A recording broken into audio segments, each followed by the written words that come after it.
Hello student, আজকে যে topics নিয়ে ডিসকাশন করব সেটা হচ্ছে রিয়েল নাম্বার। তো এই চ্যাপ্টারের মোস্ট ইম্পর্টেন্ট 1 মার্কসের কোয়েশ্চেন কোনগুলো সেগুলো নিয়ে আজকের ডিসকাশন। তো আজকে যে কতগুলো কোয়েশ্চেন আমি ডিসকাশন করব, দেখা গেছে এই কোয়েশ্চেনগুলো ম্যাক্সিমাম এক্সামে এসেছে। তো রিয়েল নাম্বার যে চ্যাপ্টারটা তোমরা খুব ভালোভাবে জানো, রিয়েল নাম্বার ফর ক্লাস 9 আর 10 দুটো ক্লাসের জন্যই কিন্তু খুব ইম্পর্টেন্ট।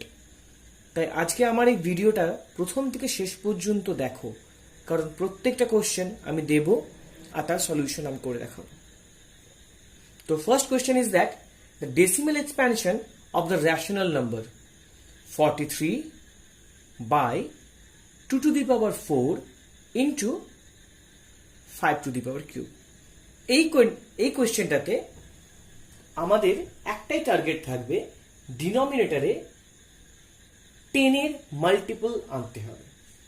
যদি সেটা করতেই হয় তাহলে দেখো আমরা 43 by 2 to the power 4 into 5 to the power cube আমরা নিউমারেটরে অ্যান্ড ডিনোমিনেটরে দুটো দিয়ে 5 দিয়ে মাল্টিপ্লাই করলাম। তাহলে কি হবে স্যার? 43 into 5 পাবো, আর নিচে কি পাবো? 2 to the power 4 into 5 to the power 4।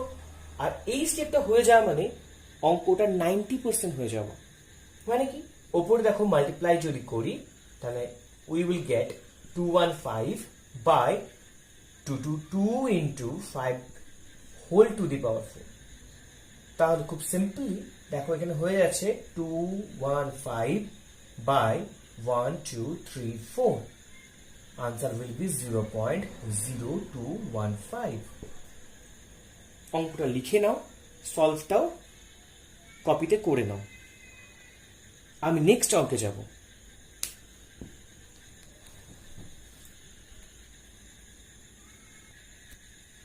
দেখো, next question is that write the decimal form of 1 to 9 whole divided by 2 to the power 7 into 5 to the power 7 into 7 to the power 5। তোমাকে এই অঙ্কটাতে তোমাকে লিখতে হবে এটা terminating কি নন terminating. তোমরা ভালোভাবে জানো কোনো একটা ফ্র্যাকশনে যদি ডিনোমিনেটরে 2 এর মাল্টিপল অর 5 এর মাল্টিপল অর 2 and 5 এর প্রোডাক্টের মাল্টিপল যদি থাকে তাহলে সেই ফ্র্যাকশনটা টার্মিনেটিং। আদারওয়াইজ 2 আর 5 ছাড়া অন্য যে কোনো নাম্বার থাকুক না কেন সেই ফ্র্যাকশনটা কিন্তু নন টার্মিনেটিং হয়। তোমরা খুব ভালোভাবে বুঝতে পারছো এই ফ্র্যাকশনটাতে দেখো এখানে কিন্তু 2 তো আছে, 2 এর মাল্টিপলও আছে, 5 এর মাল্টিপলও আছে, আর 7 কিন্তু একটা অ্যাডিশনাল নাম্বার আছে ডিনোমিনেটরে, যার জন্য এই পুরো ফ্র্যাকশনটা কিন্তু একটা নন টার্মিনেটিং ফ্র্যাকশন হিসাবে ডিনোটেড করা যায়। তাই তোমাকে এখানে লিখতে হবে it is a non terminating decimal. Okay, এটা হচ্ছে আমার নন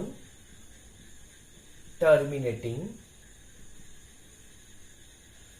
ডেসিমাল।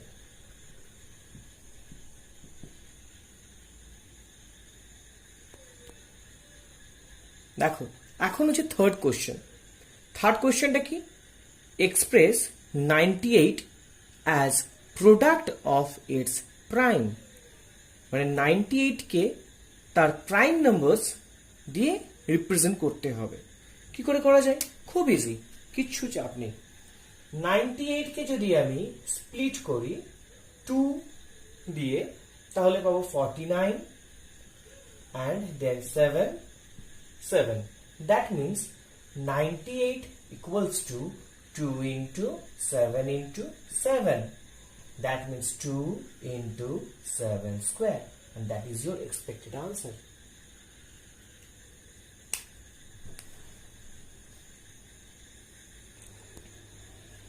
দেখো, এবার এসেছে ফোর্থ কোয়েশ্চেন। ফোর্থ কোয়েশ্চেনে কি দেওয়া আছে?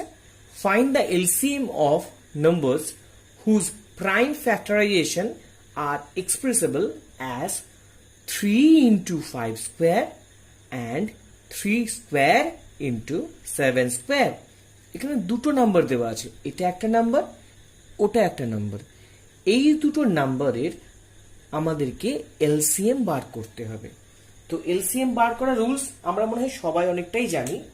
যে নাম্বারটা লিখলাম প্রথমে 3 ইন্টু 5 স্কোয়ার অ্যান্ড কি দেওয়া আছে 3 স্কোয়ার ইন্টু 7 স্কোয়ার। ঠিক, তার মানে কি আমরা যদি এলসিএম বার করতে চাই তাহলে এই দুটো নাম্বারের হাইয়েস্ট ভ্যালুগুলো আমরা কিন্তু নেব। দেখো 3 আর 3 স্কোয়ার, এই দুটোর মধ্যে হাইয়েস্ট ভ্যালু কোনটা? 3 স্কোয়ার। ওকে, 5 স্কোয়ার যেটা এর মধ্যে আছে এর মধ্যে নেই, এটি অবশ্যই হবে। আর 7 square, that means 9 into 25 into 49.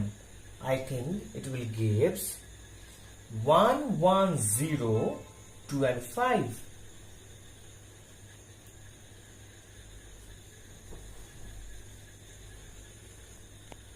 দেখো নেক্সট কোয়েশ্চেন কি আছে? 2 into root 45 plus 2 into root 20 by 2 root 5। এই যে ভ্যালুটা দেওয়া আছে, এই যে নাম্বারটা দেওয়া আছে, এই নাম্বারটা কি রেশনাল নাম্বার না ইরেশনাল নাম্বার, এটা প্রুফ করে দেখাতে হবে। তো তার জন্য আমাদের কি করতে হবে? এটা একটু ভাঙতে হবে। চলো একটু ভাঙি অঙ্কটাকে। আমরা যদি একে ভাঙি তাহলে আমরা কি পাবো? দেখো 2 into উইদিন রুট কি পাচ্ছি 3 into 3 into 5। Next one 2 into 2 into 5 and in denominator 2 root 5. Then 2 into 3 root 5 plus 2 into 2 root 5। Pair 3 আর 2 রয়েছে বলে বাইরে ওরা বেরিয়ে এলো রুটে। নিচে কি আসছে 2 root 5 as it is। তাহলে আমি কি পাচ্ছি 6 root 5 plus 4 root 5 by 2 root 5।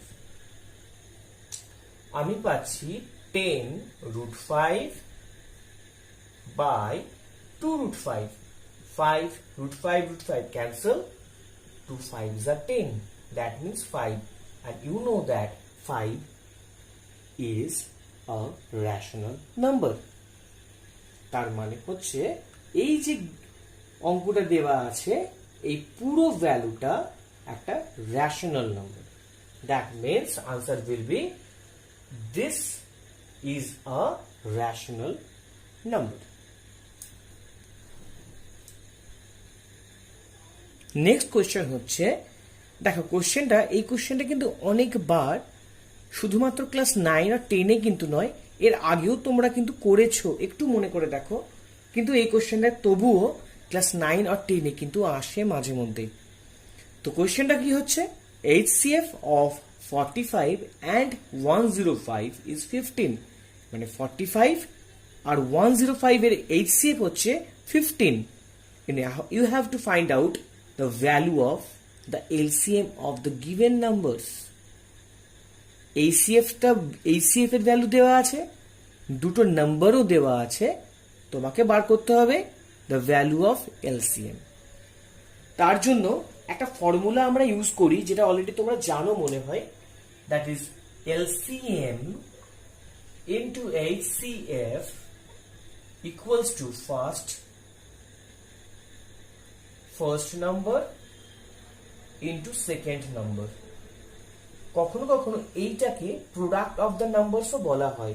যে তো এখানে দুটো নাম্বার এখানে দেওয়া আছে তাই আমি মেনশন করলাম first number and second number. Ultimate তুমি এটাও লিখতে পারো তোমরা যে LCM into HCF equals to product of the numbers। এবার জাস্ট বাচ্চাদের মতো করে ভ্যালুগুলো বসিয়ে দাও, আমার সাথে চলে আসবে। LCM এর ভ্যালু কত হচ্ছে, LCMটা আমি এখানে LCM লিখছি। HCF 15 দেওয়া আছে, ফার্স্ট নাম্বার দেওয়া আছে 45, সেকেন্ড নাম্বার দেওয়া আছে 105। দেন LCM will be 45 to 105 by 15.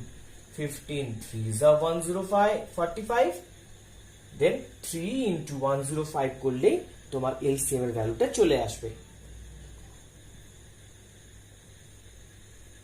315 315 হচ্ছে তোমার ভ্যালু অফ এলসিএম। তার মানে দুটো নাম্বার দেওয়া যদি থাকে আর এলসিএম যদি দেওয়া থাকে তাহলে এলসিএম তুমি এভাবে বার করতে পারো। ঠিক উল্টোটাও কিন্তু দিতে পারে, আমি এই অঙ্কটা দিয়েছি মানে এটা নয় যে এটাই আসবে, এই ফর্মুলার ইউজে যে অঙ্কগুলো আসবে সেগুলো হয়তো আমি মডেল দিয়েছি এটা। তার মানে কি তোমাকে এই ফর্মুলাটা একটু মনে রাখতে হবে যে LCM into HCF equals to first number into second number. এখানে যেমন এইচসিএফ দেওয়া আছে, ফার্স্ট নাম্বারের ভ্যালু দেওয়া আছে, সেকেন্ড নাম্বারের ভ্যালু দেওয়া আছে, তোমাকে বার করতে বলেছে এলসিএম।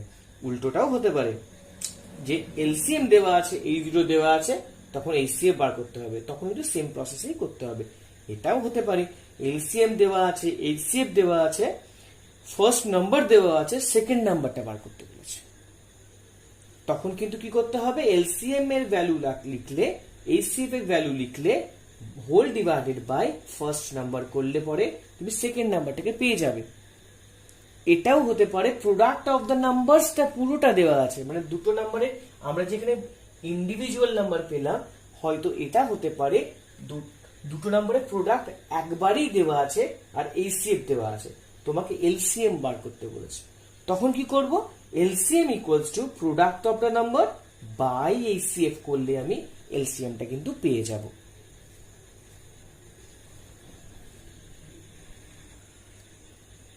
নেক্সট কোয়েশ্চেন, এখানে দেখো বলা আছে find the value of HCF into LCM, মানে কি এলসিএম এর আর এইচসিএফ এর প্রোডাক্ট তোমাকে বার করতে হবে। কি দেওয়া আছে, দুটো নাম্বার দেওয়া আছে, দুটো নাম্বার দেওয়া আছে আর বার করতে হবে এদের এইচসিএফ এন্ড এলসিএম এর ভ্যালুর প্রোডাক্ট। এটা কিন্তু তোমরা করতে যেও না, এই দুটো নাম্বারের এলসিএম বার করলে তারপর এইচসিএফ বার করবে, তারপর মাল্টিপ্লিকেশন করবে, কারণ ভ্যালুটা হচ্ছে আলটিমেট 1 মার্কসের কোশ্চেন। এটা অতক্ষণ করলে পরে তোমাদের সময়টাও নষ্ট হবে আর লেন্দি হয়ে যাবে। তাই একটু মনে করে দেখো, আমরা অলরেডি ডিসকাশন করলাম আগের অঙ্কটাতে একটা ফর্মুলা, কি ছিল সেটা, LCM into HCF equals to product of the number.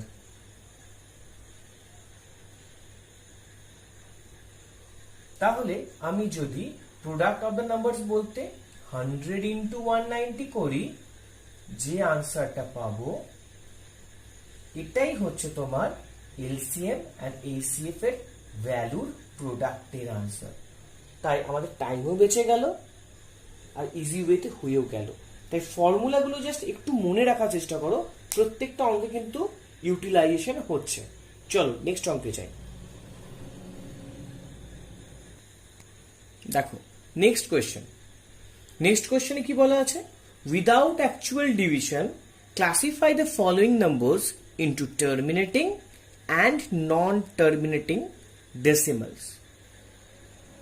যে ভ্যালুগুলো দেওয়া আছে, যে ফ্র্যাকশনগুলো অ্যাজ এক্সাম্পল দেওয়া আছে, এগুলোকে তোমার এদের মধ্যে থেকে তোমাদের ক্লাসিফাই করতে হবে কোনটা টার্মিনেটিং অ্যান্ড কোনটা নন টার্মিনেটিং। এখানে দেখো অনেকগুলো ফ্র্যাকশন দেওয়া আছে, 7/25, 3/7, 29/343, 6/15। তোমরা এই চ্যাপ্টারটা যখন পড়া স্টার্ট করেছো তখন হয়তো তোমাদের মনে আছে যে কোনো একটা ফ্র্যাকশন যদি তার ডিনোমিনেটরে 2 or 2 এর মাল্টিপল, 5 or 5 এর মাল্টিপল, 2 or 5 এর প্রোডাক্টের মাল্টিপল যদি থাকে তবেই কিন্তু সেই ফ্র্যাকশনটা টার্মিনেটিং হয়। আদারওয়াইজ যে কোনো নাম্বার যদি ডিনোমিনেটরে থাকে এক্সেপ্ট 2 or 5, তাহলে ফ্র্যাকশনটা কিন্তু নন টার্মিনেটিং হয়।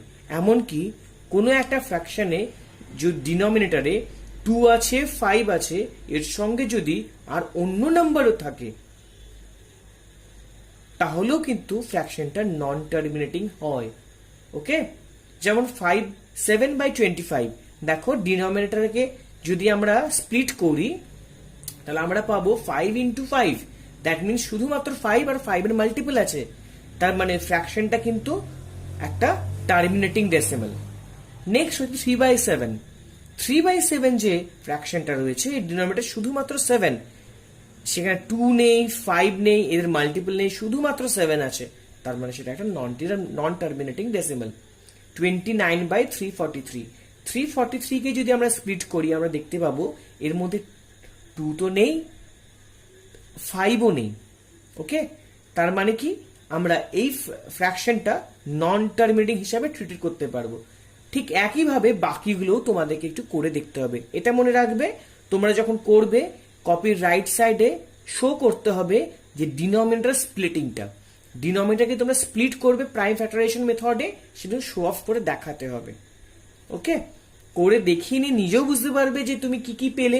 যদি 2, 5 থাকে তাহলে টার্মিনেটিং, 2, 5 ছাড়াও যদি অন্য কোনো নাম্বার থাকে নন টার্মিনেটিং।